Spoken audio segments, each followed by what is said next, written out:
மேஷ லக்னம் அக்ஷய லக்னமாக இருக்குதுன்னு வச்சுங்களேன். இப்போ கடன்கிறது 8ஆம் பாவகம், 8ஆம் பாவக அதிபதின்னு சொல்லக்கூடியது செவ்வாய். இன்றைய நாள் உங்களுக்கு செவ்வாய் எங்கே இருக்குதுன்னா கோச்சாரத்தில் 9ஆம் இடத்துல இருக்குது.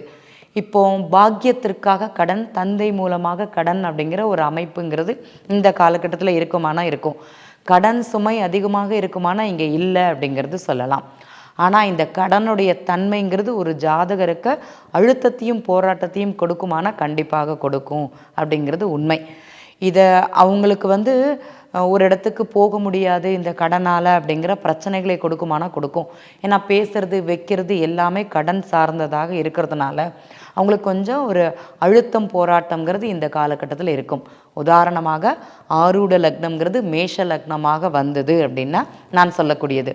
நிறைய பிரசன்ன முறைகள் இருந்தாலும் ஏஎல்பி பிரசன்னம்ங்கிறது ரொம்ப ரொம்ப விசேஷம் அப்படிங்கிறது சொல்லலாம். நீங்கள் என்ன கேள்வி கேட்டாலுமே ஆம் இல்லை அப்படிங்கிற ஒரே ஒரு பதிலில் கூறிவிடலாம் அப்படிங்கிறது உண்மை. பிரசன்ன வகுப்பில் படிக்கக்கூடிய நண்பர்களுக்கு தெரியும். ஒரு நண்பர் மனைவிக்கு ஜாதகம் கேட்டால் கூட அவருடைய மனைவிக்கு ஜாதகம் இல்லை, அவருக்காக ஒரு பிரசன்னம்ங்கிறது போட்டு அதில் மனைவியோட லக்னத்தை எடுத்துக்கொண்டு உதாரணமாக அதற்கு நோய் சார்ந்த இடங்களை பார்த்தீங்கன்னா அது அழகாக பதில் சொல்ல முடியும். ஒரு ஜாதகருக்கு வயது தெரியாது அம்மாவுக்கு, ஆனால் இத்தனை வயசுன்னு சொல்கிறாங்க அப்படின்னா அந்த ஜாதகருடைய லக்னத்தையே ஏஎல்பி லக்னமாக, பிரசன்ன லக்னத்தையே ஏஎல்பி லக்னமாக வைத்து 4ஆம் பாவகம் தாயார் ஸ்தானம், 4ஆம் பாவகத்தில் என்னெல்லாம் பிரச்சனைகள் அப்படிங்கிறத சொல்ல முடியுமானா சொல்ல முடியும்.